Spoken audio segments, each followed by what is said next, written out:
하이델베르그 요리문답 13번째 시간이고요. 자, 그러면 31문을 보니까 31문에 이렇게 질문을 하고 있죠. 우리도 또한 하나님의 자녀인데, 자, 우리는 하나님의 자녀인 줄 믿습니다. 근데 왜 그리스도를 독생자라고 부릅니까? 이게 맞는 질문 같아요. 우리도 하나님의 자녀인데 왜 예수님만 독생자지? 왜 예수님만 독생자라고 부르지? 우리도 자녀인데. 자, 그 답이 우리 나와 있죠? 답 부분을 같이 읽어볼게요. 예수님만이 영원하신 하나님의 아들이시며 우리는 예수님 때문에 은혜에 의하여 하나님의 자녀로 입양되었기 때문입니다. 아멘. 자, 정리해서 말씀을 드리면 왜 예수님만 독생자냐? 우리는 하나님의 자녀인데. 자, 적자라는 말을 들어보셨죠? 이 적통에서 나온 그 자식을 적자라고 하죠. 예수님은 적자예요. 근데 우리는 뭐예요? 우리는 양자예요. 자, 이 적자가 적통일까요? 양자가 적통일까요? 이게 질문 하나만 하죠. 이 적자가 적통이죠. 이 하나님의 유일하신 아들은 예수님 한 분이셨어요. 근데 우리도 하나님의 자녀가 되었어요. 그것은 우리가 태어날 때부터 하나님의 자녀로 태어난 것은 아니고 말 그대로 우리를 입양해 주셨기 때문에, 우리가 입양되었기 때문에 우리가 하나님의 자녀가 된 거예요. 그래서 우리가 맞는 말이죠. 우리도 하나님의 자녀예요. 그래서 하나님은 아버지라고 부를 수 있어요. 그러나 똑같이 아버지라고 불러도 하나님에게서 예수님, 또 하나님에게서 우리의 위치는 다르다는 거예요. 분명히 다르다는 거예요. 똑같을 수가 없어요.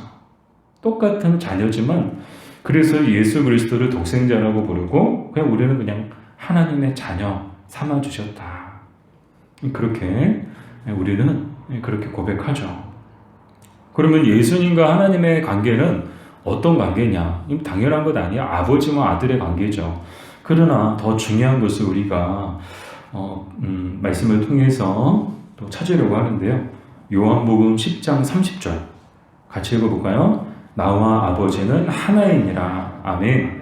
예수님께서 하신 말씀이요. 나와 아버지. 나는 예수님, 아버지는 누구? 하나님. 나와 아버지는 하나이니라. 자, 근데 이 하나의 뜻이 뭘까요? 그냥 정서적인 그런 관계에서 그냥 우리는 하나입니다. 교회는 하나입니다. 저 여러분은 하나입니다. 그런 하나, 우리가 일반적으로 얘기하는 그런 하나냐, 그 이상의 의미를 갖고 있는데요. 이 하나를 원문으로 보니까 헬라어로 뭐라고 얘기하는가 하면 헨이라고 얘기해요. 하나를 헨이라고 얘기하는데, 이 헨의 뜻이 뭔가 하면 한 본질, 한 성품, 이런 뜻을 갖고 있더라고요. 자, 이 말의 뜻이 뭔가 하나다. 아버지와 나는 하나다. 이 말이 무슨 말이에요? 아버지와 나는 한 존재다. 둘이 아니고 한 존재라는 거야. 한 본체라는 거야. 그래서 빌립보서 2장 6절에서 8절까지의 말씀이 바로 그 이야기를 해주고 계시죠. 자, 빌립보서 2장 6절에서 8절 같이 읽어보겠습니다. 그는 근본 하나님의 본체시나 하나님과 동등됨을 취할 것으로 여기지 아니하시고 오히려 자기를 비워 종의 형체를 가지사 사람들과 같이 되셨고 사람의 모양으로 나타나사 자기를 낮추시고 죽기까지 복종하셨으니 곧 십자가에 죽으심이라. 아멘. 그는 근본 하나님의 본체시나, 그가 누구예요? 예수님이죠. 예수 그리스도. 예수님, 그는 근본 하나님의 본체시나. 이게 무슨 말이에요? 하나님과 하나라는 거야. 둘이 아니고 하나라는 거야. 두 존재가 아니고 한 존재라는 거야. 아버지와 아들이라고 얘기하지만 우리가 일반적으로 이해하는 그런 아버지와 아들의 그런 현격한 차이를 우리는 갖고 있죠. 이 땅에서는. 그러나 하나님과 예수님은 그렇지 않아요. 하나님과 동등됨, 동등하신 분이에요. 권세와 능력과 영광이 동등하세요. 그러나 예수님은 하나님과 동등됨을 취할 것으로 여기셨다고요? 아니면 여기지 아니하시고 자기를 비워 종의 형체, 사람의 몸을 입고 이 땅에 오셨다는 그 성육신을 이야기해 주고 계시는 거죠. 또 자기를 낮추시고 죽기까지 복종하셨으니 어디에 죽으심이라? 십자가에 죽으심이라. 이게 예수님의 마음이구나. 이게 예수님의 정신이구나. 예수님의 마음이 뭐예요? 하나님하고 동등된 권세와 능력과 영광이 동등하세요. 그럼에도 불구하고 그 동등됨을 취할 것을 여기지 아니하시고 어떻게 했다고요? 자기를 비우셨대요. 뿐만 아니라 자기를 낮추셨대요. 얼마나 낮추셨을까요? 한없이 낮춰주셨어요. 근데 우리는 예수님을 생각하고 예수님께 배워야 하는 줄 믿습니다. 적어도 우리가 그리스도인이라면, 지난 시간에 그리스도와 그리스도인에 대해서 우리가 배웠죠? 그리스도인의 뜻이 뭐라고요? 그리스도에게 속한 사람들, 그리스도를 따르는 사람들을 그리스도인이라고 부르어요. 적어도 우리가 그리스도인이라면 우리는 예수님을 생각하고 또 예수님의 가르침대로 살아야 하는 줄 믿습니다. 예수님의 마음, 예수님의 정신이 뭐라고요? 자기를 비우고 자기를 낮추셨대요. 사랑하는 여러분, 저와 여러분도 늘 우리 자신을 비웠으면 좋겠어요. 자기를 비워야 돼요. 생각을 비우고 욕심을 비우고.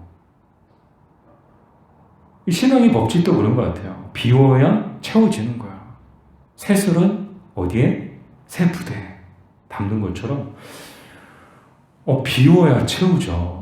가끔 이제 음식집에 가면 저는 이제 고깃집 가면 이제 가끔 고기 먹을 때 보면 평상시에도 이제 밥 먹을 때는 물을 잘 안 마시거든요. 저는 이제 뭐 물 없으면 밥을 못 드시는 분도 계신데 저는 물 없어도 밥 잘 먹어요. 그래서 밥을 다 먹고 맨 마지막에 그냥 입가심 정도로 물 마시거든요. 그러니까 물을 따라줘도 잘 안 먹게 돼요. 근데 가끔 애매할 때가 있어요. 난감할 때가 있어요. 이제 밥 먹고 이제 고기 먹다 보면 뭐 갑자기 또 뒤에 이제 또 이렇게 서비스로 막 음료수가 나올 때가 있어요. 저는 또 물은 안 먹어도 음료수는 막 먹고 싶은 거예요. 근데 잔에 이제 물이 있으니까 이거 어떻게 해요? 이게 되게 난감하더라고요. 그럼 빨리 이제 음료수 먹으려면 이 잔을 비워야 되는 거야. 그러니까 밥그릇에 비우거나 뭐 이렇게 적당한 데 비우거나 그렇게 해서 해야 이제 음료수를 따라서 먹을 수 있지. 제가 왜 이 말씀을 드리는가 하면요. 비워야 채울 수 있다는 거야. 욕심에 가득하면 그 안에 은혜가 들어갈 수가 없는 거야. 자기 생각이 가득하면 하나님의 말씀과 또 하나님의 그 지시하심과 또 하나님의 깨닫게 하심의 그런 은혜들이 들어올 수가 없는 거예요. 비워야 돼. 자꾸 비워야 돼요. 비워야 채울 수 있는 거예요. 또 신앙이라는 것은 자기를 낮추는 거다. 이 세상은 어때요? 한 수만 있다면 자기를 높여야 돼요. 다 높아지려고요. 그래서 막 프로필 같은 것도 보면 화려하게 막 이렇게 어떤 분 옛날에는 막 명함, 요즘에도 명함을 주고 받잖아요. 그럼 명함 하나 받으면요 한 면이 부족해요. 뒷면까지 가득히 뭐 과거 했던 거 막 20년, 30년 했던 것부터 그리고 전부터 시작해요. 전. 뒤에 가면 이제 현 이렇게 해가지고 선거철만 대보세요. 막 선거 홍보물 해가지고 막 우편으로 오는 거 보면요, 막 현. 온통 자기를 높이고 자기를 자랑하고. 근데 신앙은 그게 아니라는 거예요. 자기를 높이는 거라고 가르쳐 주시던가요? 아니요. 신앙은 자기를 낮추는 거래요. 예수님이 가장 먼저 그 본을 보여주셨어요. 자기를 낮추시되 한없이 자기를 낮추셨어요. 그래서 태어나실 때부터 어디서 태어나셨는가 하면 마구간에서 태어나셨어요. 우리는 고급스러운 침대에 누웠죠. 깨끗한 병원에서 태어났죠. 산부인과에서 태어났죠. 요즘 세대는 다 그렇잖아요. 저는 산부인과 출신이 아니고 그냥 가정집 출신인데 요즘 애들은 다 산부인과, 깨끗한 산부인과에서 나오잖아. 깨끗한 침대, 좋은 옷, 좋은 침대. 근데 예수님은 하다못해 침대 하나 없었어요. 그냥 말 구유에 누우셨어요. 태어나실 때만 이렇게 태어나셨느냐? 아, 개천에서 용났네. 그러면서 예수님이 부귀와 영화를 누리시다가 십자가에 돌아가셨을까요? 아니요. 십자가에서 숨을 거두시는 그날까지 예수님은 늘 자기를 낮추시는 삶을 사셨어요. 한없이 자기를 낮추셨고 끝까지 자기를 낮추셨어요. 왜 그러셨을까요? 그 이유가 뭘까요? 옥타비우스 윈슬로우라는 청교도의 후예가 그 이유를 이렇게 말하더라고요. 예수님께서 자기를 한없이 낮추신 이유는 이 세상에 가장 낮고 천한 사람들까지 구원하시기 위해서 예수님이 낮아지신 것이다. 여러분, 우리를 낮췄으면 좋겠어요. 어디 가든지 어디에 속해 있든지 늘 우리 자신을 낮췄으면 좋겠어요. 겸손해야 된다는 이야기겠죠? 이것이 예수님의 마음이고 예수님의 정신이셨다. 이렇게 예수님과 하나이셨던 하나님과 예수님은 하나이셨지만 그러나 예수님은 하나님과 동등됨을 취하지 않으셨다. 자기를 비우시고 자기를 낮추셨다. 근데 중요한 것은 예수님과 하나님은 어떤 관계였는가? 하나였다는 거예요. 하나셨다는 거예요. 자, 두 번째, 그럼 누가 하나님의 자녀인가요? 요한복음 1장 12절 같이 읽어보겠습니다. 영접하는 자, 곧 그 이름을 믿는 자들에게는 하나님의 자녀가 되는 권세를 주셨으니 아멘. 자, 누가 하나님의 자녀일까요? 영접하는 자. 영접이 뭐예요? 그 이름을 믿는 자들. 그 이름이 뭐예요? 예수 그리스도. 예수 그리스도를 믿는 자들이 하나님의 자녀가 된다는 거예요. 그러니까 즉 세상 모든 사람들이 다 하나님의 자녀가 아니라는 거예요. 이 하나님의 자녀라는 것은 제한적 의미에 있어서 쓰이는 단어예요. 다 우리 교회 밖에 있는 사람들, 세상에 존재하는 모든 사람들이 다 하나님의 자녀일까요? 아니에요. 오직 영접하는 자, 그 이름을 믿는 자들만이 하나님의 자녀인 줄 믿습니다. 사랑하는 여러분, 저와 여러분은 하나님의 자녀들인 줄 믿습니다. 로마서 8장 16절 같이 읽어볼까요? 성령이 친히 우리의 영과 더불어 우리가 하나님의 자녀인 것을 증언하시나니 아멘. 우리가 하나님의 자녀인 것을 누가 증거해 주시는가? 증언해 주시는가? 누구라고요? 성령님이. 아멘. 성령님이 친히 우리의 영과 더불어 우리가 하나님의 자녀인 것을 증언하시나니 아멘. 자, 이 성령님 존 칼빈이 이런 말을 했더라고요. 우리의 입이 열려 하나님께 기도한다. 이것은 성령께서 우리 마음에 역사하시고 또한 우리가 하나님의 자녀임을 증거해주는 것이다 라고 말을 했습니다. 즉 우리가 기도해요. 하나님께 입을 열어서 기도해요. 이게 뭐예요? 우리가 하나님의 자녀라는 증거라는 거예요. 내가 하나님의 자녀 맞나? 내 입에서 기도가 나와요? 성령이 내 안에 계시구나. 내가 하나님의 자녀구나. 그거를 느끼세요. 그것만으로도 깨달으세요. 또 그것에 감사하세요. 그것으로 기뻐하세요. 그런 우리가 되었으면 좋겠습니다. 세 번째로, 그러나 우리는 본성상 누구의 자녀였나요? 에베소서 2장 3절 같이 읽어볼까요? 전에는 우리도 다 그 가운데서 우리 육체의 욕심을 따라 지내며 육체와 마음에 원하는 것을 하여 다른 이들과 같이 본질상 진노의 자녀였더니. 자, 이 본성상 누구의 자녀였다고요? 진노의 자녀였다. 본질상 진노의 자녀였다. 이 본질상이라는 말의 뜻이 뭔가 하면요, 태어나면서부터 라는 뜻이더라고요. 즉 우리는 태어나면서부터 누구의 자녀였다고요? 진노의 자녀였다. 근데 이 진노가 무엇을 뜻하는가? 하나님의 진노를 뜻합니다. 하나님의 진노. 그럼 왜 우리는 태어날 때부터 하나님의 진노 가운데 태어났을까? 죄 때문이죠. 사람은 태어날 때부터 죄를 갖고 태어나거든요. 이것이 이제 원죄죠. 죄를 갖고 태어나요. 예외 없이 태어난 사람은 아무도 없어요. 예수님 말고는. 모든 사람이 다 죄 가운데 태어나요. 참 미안하지만 오늘 태어나고 내일 태어나는 아기들도 다 죄를 가지고 태어나는 거예요. 본질상 태어나면서부터 죄인들인 거예요. 그래서 우리는 이제 하나님이 가장 싫어하시는 것이 죄예요, 죄. 그래서 그 죄에 대해서 하나님은 반드시 심판하시죠? 그래서 이 진노가 뭐냐?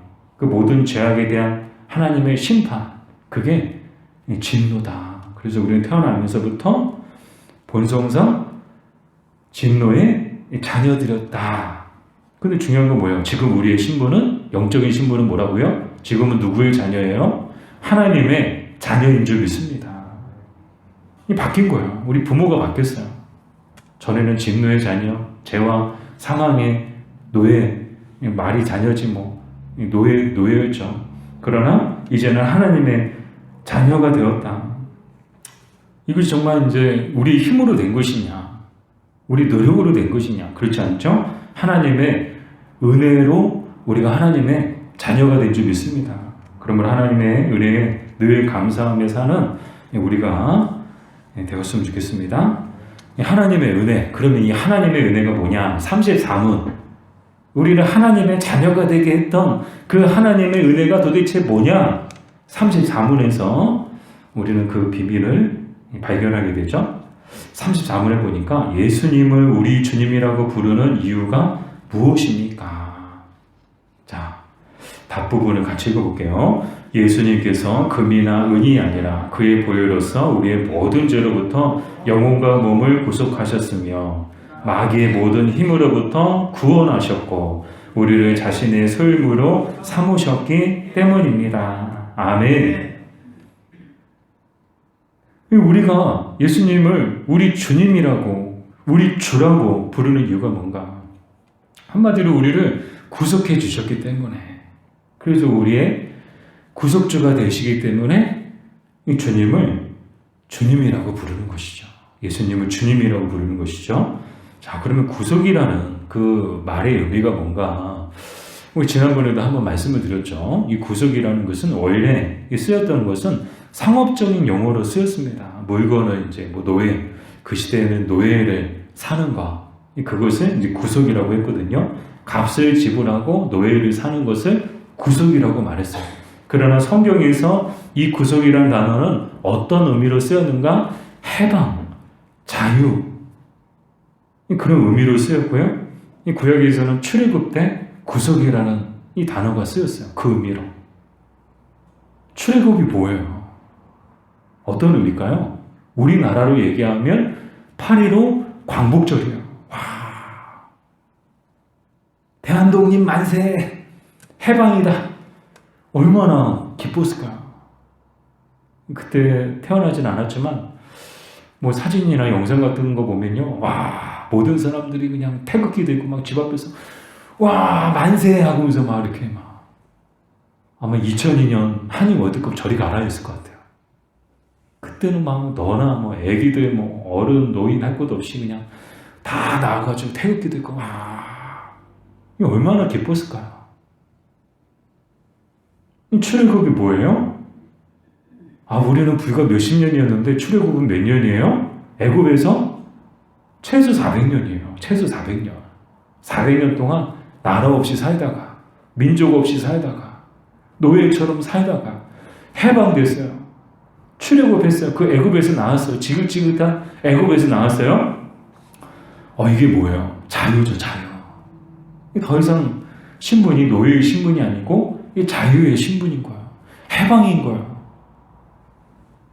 자, 그것이 이제 구속의 의미. 그리고 신약에서는 예수님께서 십자가에 못 박히심을 통하여 우리의 죄값을 대신 지불해 주신 거. 그것을 이제 구속이라고 이야기를 하죠.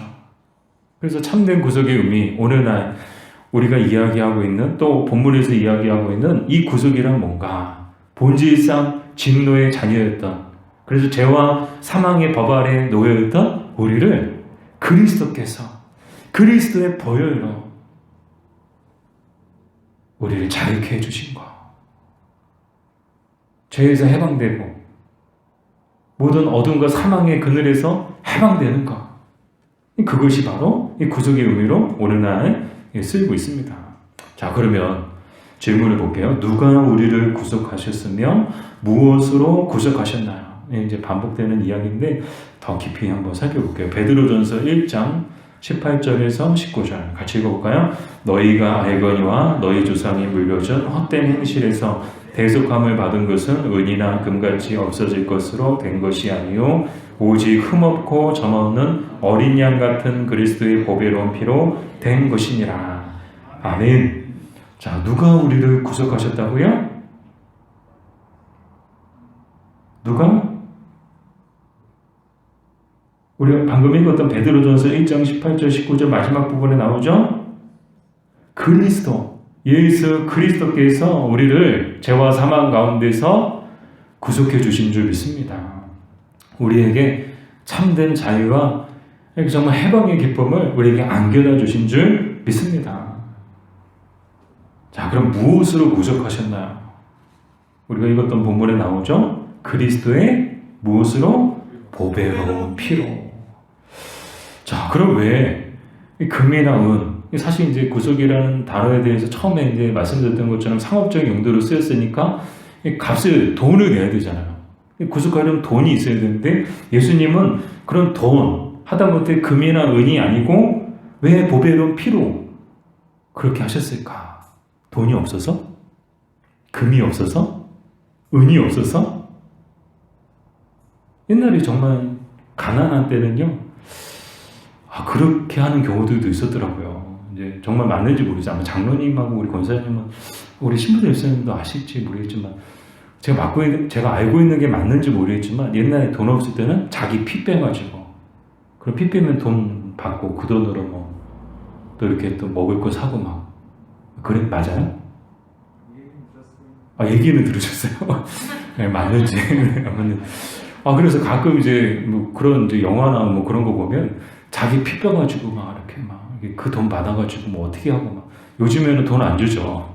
근데 모르겠어요. 요즘에도 돈으로 주면 또 이제 돈이 없어서 또 이제 자기도 피를 또 이렇게 헌혈하는 사람들이 혹 있을지 모르겠지만 요즘에는 이제 문화상품권이나 편의점 상품권, 영화 티켓 그런 거 주더라고요.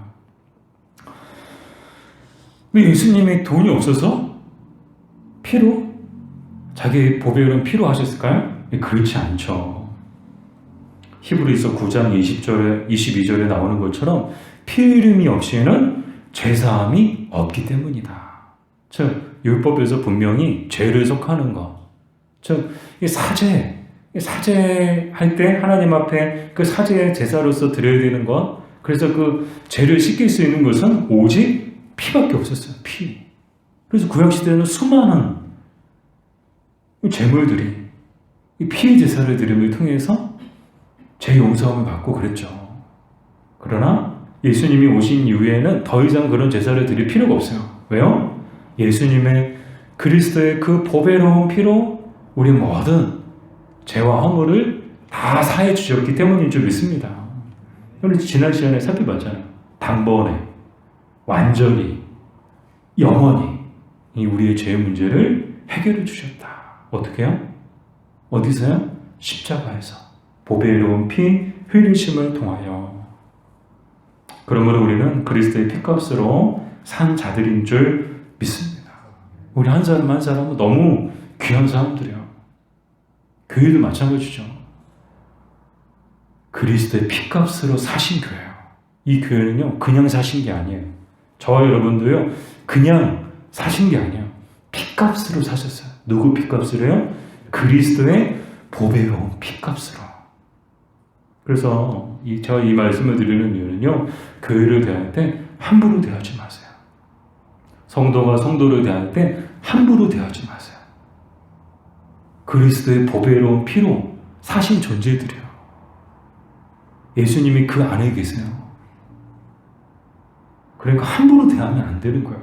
아무리 가깝고 아무리 친하고 아무리 어리고 아무리 가진 것이 없어도 아무리 연약해도 함부로 대하면 안 되는 거예요.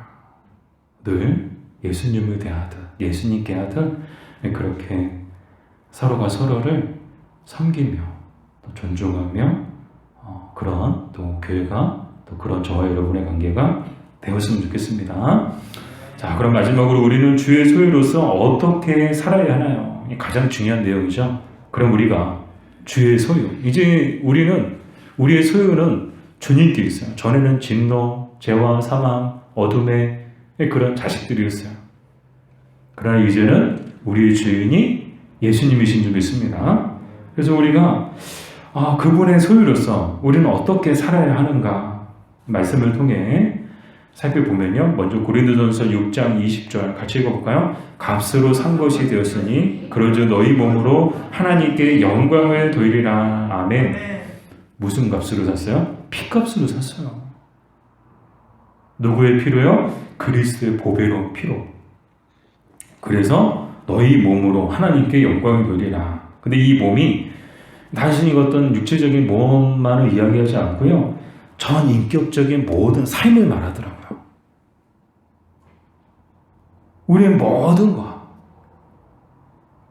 몸이든 마음이든 영혼이든 우리가 가지고 있는 모든 소유든 그 모든 것을 통하여 하나님께 영광을 돌려라.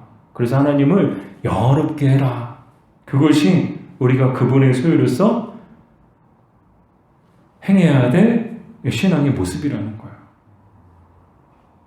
좀 더 구체적으로 볼까요? 로마서 12장 2절 같이 읽어볼까요? 너희는 이 세대를 본받지 말고 오직 마음을 새롭게 함으로 변화를 받아 하나님의 선하시고 기뻐하시고 온전하신 뜻이 무엇인지 분별하도록 하라. 아멘. 자, 그러면 어떻게 우리 몸으로 하나님께 영광을 돌릴까? 하나님께 영광을 돌리면서 할 수 있을까? 첫 번째가 이 세대를 본받지 말라는 거예요. 이 세대가 어때요? 디모데후서 3장 2절에서 4절이 바로 이 세대의 모습을 그대로 보여주고 있죠. 디모데후서 3장 2절 4절을 같이 읽어보겠습니다. 사람들이 자기를 사랑하며 돈을 사랑하며 자랑하며 교만하며 비방하며 부모를 거역하며 감사하지 아니하며 거룩하지 아니하며 무정하며 원통함을 풀지 아니하며 모함하며 절제하지 못하며 사나우며 선한 것을 좋아하지 아니하며 조급하며 자만하며 쾌락을 사랑하기를 하나님 사랑하는 것보다 더하며. 아주 끝이 없네요. 끝이 없어요. 아주. 이 세대의 모습이 어떻다고요? 한결같이 자기를 사랑하고 돈을 사랑하고 자랑하고. 이거 온통 뭐예요? 이 성경이 기록될 당시의 모습이 이랬는데 바뀐 게 있나요? 아니, 이 세대의 모습은 바뀌지가 않아요. 한결같아요. 그때나 지금이나 똑같아요. 다 돈 사랑해요. 다 쾌락을 사랑해요. 다 자랑하기 바빠요. 사람들 만나면 온통 다 자랑해요. 자랑. 자기 자랑. 남편 자랑. 자식 자랑. 돈 자랑. 부동산 자랑. 여러분, 우리 성도님들은 모이면 예수님 자랑만 했으면 좋겠어요. 사도 바울처럼 자기의 연약함을 자랑했으면 좋겠어요. 그리스도의 십자가만 자랑했으면 좋겠어요. 막 모여서 남편 자랑하고, 근데 이제 자식 자랑하고 막. 이 세대의 특징이 그렇다는 것이죠. 그래서 이 세대를 본받지 말고 어떻게 하라고요? 다시 로마서 12장으로 돌아와서 오직 마음을 새롭게 함으로 변화를 받아. 자, 이 마음을 새롭게 하는 것. 이 말이 무슨 뜻인가? 원어로 보니까 헬라어로 메타 모르푸스테라고 이야기하는데 이 말이 무슨 뜻인가 하면요. 자신에 의해서가 아니고 타자에 의해서. 즉 자기 스스로 마음을 새롭게 하는 것이 아니고 외부에 그 어떤 외부적인 그런 영향을 통해서 외부적인 간섭을 통해서 마음이 새롭게 되는 것을 이야기하더라고요. 이것은 무엇을 암시하는가 하면 성령을 이야기하는 거예요. 성령. 즉 성령에 의해서 우리 마음이 늘 새로워져야 된다. 그리고 이 마음을 새롭게 한다는 것은 어떤 뜻인가 하면 일시적으로 새롭게 되는 것을 이야기하지 않고 계속적으로 새롭게 되어야 함을 뜻하는 단어로 쓰였더라고요. 즉 우리 스스로는 결코 우리의 마음을 새롭게 할 수 없어요. 왜요? 해 아래 새 곳이 없거든요. 또 우리 마음은 태어날 때부터 본질상 진노의 자녀들, 태어날 때부터 우리는 죄를 안고 태어났거든요. 그러나 성령이 오시면 우리 안에 새로운 마음을 부어주시는 줄 믿습니다. 선한 마음을 불어넣어 주시는 줄 믿습니다. 그래서 우리를 새롭게 해주시는 것은 성령이에요. 성령. 계속적으로 성령의 새롭게 하시는 그 은혜를 체험하고 경험해야 된다는 거예요. 그런데 이것은 뭐 가만히 있으면 되는가? 아니요. 저는 사모하는 자들, 간구하는 자들, 구하는 자들에게 주시는 하나님의 특별한 은혜라고 믿습니다. 저 예수님의 가르침대로 늘 성령님께서 내 마음 가운데 새로운 마음을 부어주시게. 그래서 늘 우리의 마음이 새로워지기를. 물이 고이면 썩잖아요. 우리 마음도 그런 것 같아요. 마음이 다 고여있으면요, 와, 진짜 치사하고 옹졸해요. 썩을 수밖에 없어요. 왜요? 고인 물이 고여있으면 썩기 마련이거든요. 계속 물은 흐려가야 깨끗하거든요. 성령님께서 계속해서 우리 마음 가운데 새로운 마음을 불어넣어 주셔야 된다. 그렇게 해서 오직 마음을 새롭게 함으로 변화를 받아 하나님의 선하시고 기뻐하시고 온전하신 뜻이 무엇인지 분별하도록 하라. 자, 여기서 뒷부분에 하나님의 뜻을 분별하라. 이 분별의 뜻이 뭔가 하면요, 헤라어로 도마카조라고 이야기하는데 이 말의 뜻이 무엇인가 하면요, 인정하라 라는 뜻이더라고요. 즉 하나님의 뜻을 분별하라는 말, 이 말이 무슨 뜻이라고요? 하나님의 뜻을 인정하라는 거예요. 하나님의 뜻에 복종하라는 거예요. 하나님의 뜻에 굴복하라는 거예요. 자신의 감정도, 자신의 생각도, 자신의 계획도 다 하나님의 말씀 앞에 복종시키라는 거예요. 그것이 하나님의 뜻을 분별하는 모습이다 라는 것을 우리가 살펴보게 되죠. 그래서 우리는 주의 소유로서 어떻게 살아야 하는가? 자, 답이 나왔습니다. 2세대를 본받으면 안 돼요. 여러분, 본받지 마세요. 2세대의 특징이 뭐라고요? 너무 많아가지고 이제 말씀드리기도 힘들어요. 디모데후서 3장 2절에서 4절까지 보세요. 온통 2세대의 특징들이에요. 이런 것들은 본받지 마셔라. 성내지도 말고, 너무 조급해하지도 말고, 자만하지도 말고, 쾌락을 사랑하지도 말고, 그리고 오직 마음을 새롭게 함으로 변화를 받아서 늘 하나님의 뜻 가운데 우리의 생각,